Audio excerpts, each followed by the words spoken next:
సహకార పరపతి సంఘాలు అవినీతికి ఆలవాలంగా మారాయి. రైతులకు అండగా ఉంటూ రుణాలు, ఎరువులు, విత్తనాలు, యంత్ర పరికరాలు అందించేందుకు ఏర్పాటైన పీఏసీఎస్లు దోపిడీ కేంద్రాలుగా పనిచేస్తున్నాయి. అందులో పనిచేసే సిబ్బంది చేతివాటాన్ని ప్రదర్శిస్తూ అన్నదాతలకు రుణ భారాన్ని పెంచుతున్నారు. సూర్యాపేట జిల్లాలో జరుగుతున్న తంతుపై ఏబిఎన్ స్పాట్లైట్.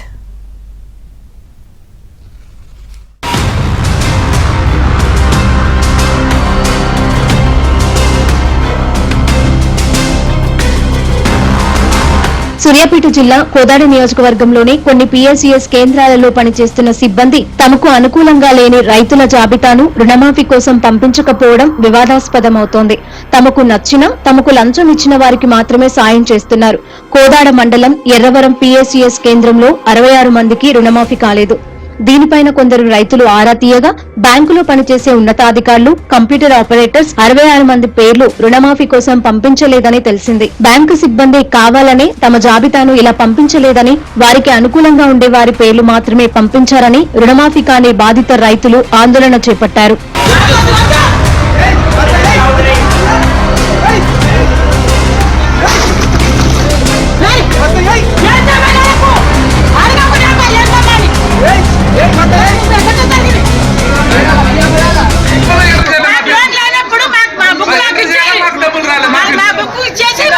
ఇచ్చినట్టు కూడా చూపెట్టలేదు.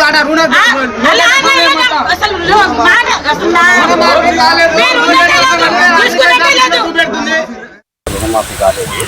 ఇప్పటికి 3-4 సార్లు ఏవో ఆఫీస్కి పోయాము. అప్లికేషన్స్ కావాలంటే రకరకాల అప్లికేషన్లు, జిరాక్స్లు అన్నీ చేసుకుని ఇచ్చేసాము.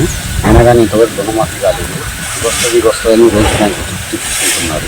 మాకు మా ఇంటి టైం నుంచి కాంగ్రెస్ గవర్నమెంట్ మాకు రైతు రుణమాఫీ గురించి ఎందువల్ల కాలేదో కారణాలు చెప్పి మాకు రైతు రుణమాఫీ పెంచగలదని. రుణమాఫీ ఎందుకు కాలేదంటే రైతుల పేర్లతో సొసైటీలోని వారే రుణాలు తీసుకున్నారని తెలిసింది. తమకు రుణమాఫీ జరగలేదని రైతులు వెళ్లి మొరపెట్టుకున్నా పీఎస్ఈఎస్ చైర్మన్ పట్టించుకోలేదు. పైగా ఇటీవలే సీఈఓను సస్పెండ్ చేస్తూ చైర్మన్ వ్యక్తిగత తీర్మానం చేయడం కూడా రైతుల పాలిట శాపమైంది. సీఈఓగా హుస్సేన్ ఉంటేనే తమకు న్యాయం జరుగుతుందని వారు పట్టుబడుతున్నారు. సీఈఓ సస్పెన్షన్ ఎత్తివేసేందుకు పాలకవర్గం సమావేశం కాగా చైర్మన్ శ్రీనివాసరావు గైర్హాజరయ్యారు. దీంతో రైతులు ఆవేశంగా సొసైటీలోని కుర్చీలను ధ్వంసం చేసి ఆందోళనకు దిగారు.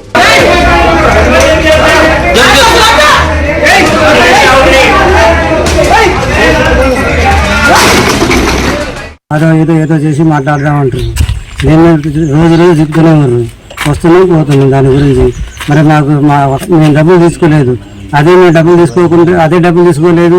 మాఫీ దాని పరిస్థితి ఉంటే మేము ₹1,00,000 కట్టాలి. ఎకరానికి 1,00,000 అయితే ఇయ్యరుగా. ఎకరానికి 40,000-30,000 కంటే ఎక్కువ ఇయ్యరు. 1,00,000 డ్రా చేసుకున్నారు వాళ్ళు. మా పరిస్థితి ఏంది? మాకు ఏమో న్యాయం చేస్తారో అని చెప్తున్నాం. రైతుల దగ్గర నుంచి అవసరం లేకున్నా ఫోటోలు, భూమి పాసు పుస్తకం, ఆధార్ జిరాక్స్ తీసుకుని వారికి తెలియకుండానే రుణాలను తీసుకుంటున్నారు. ఇలా చాలా బ్యాంకుల్లో జరుగుతోందని, ఉన్నతాధికారులు క్షేత్రస్థాయిలో తనిఖీలు చేస్తే విషయం బయటపడుతుందని రైతులు ఆవేదన చెందుతున్నారు.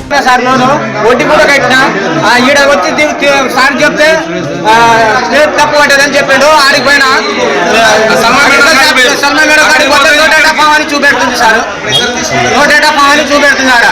మళ్ళీ ఇడికి వచ్చినా కూడా సార్ అయితే అని అట్నే 2 నెలలు తిప్పిండు నాకు.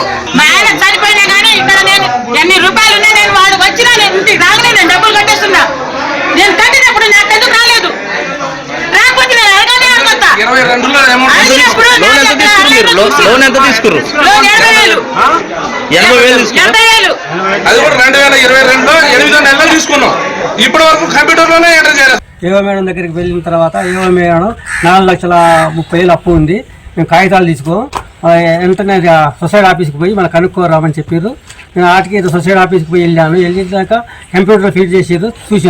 చూస్తే ఏమన్నా 1,30,000 ఉంది. ఒక రోజు తిరిగాను, 2 రోజులు తిరిగాను. ఎక్కడికైనా వాళ్ళు నన్ను పట్టించుకున్న తర్వాత చివరికి లాస్ట్కు చైర్మన్ దగ్గరికి వెళ్ళాను.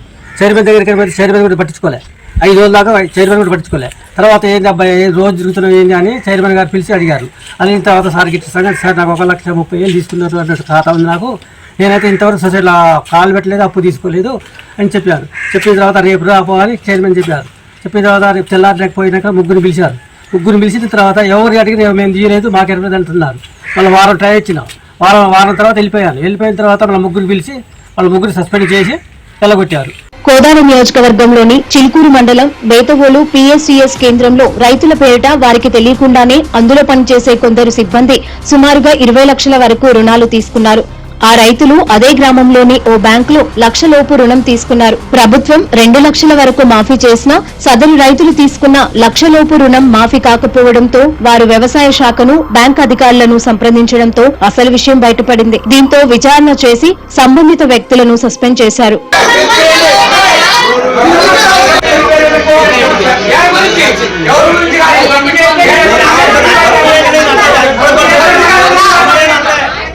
సూర్యాపేట జిల్లా చిలుకూరు మండల కేంద్రంలోని PSCS సొసైటీ కార్యాలయం ముందు తమకు రుణమాఫీ కాలేదని రైతులు ఆందోళన చేపట్టి ధర్నా చేశారు. ప్యాక్స్ సెంటర్ కు తాళం వేసి నిరసన నిర్వహించడంతో పోలీసులు హుటాహుటిన అక్కడికి చేరుకుని 11 మంది రైతులను పోలీస్ స్టేషన్ కు తరలించారు.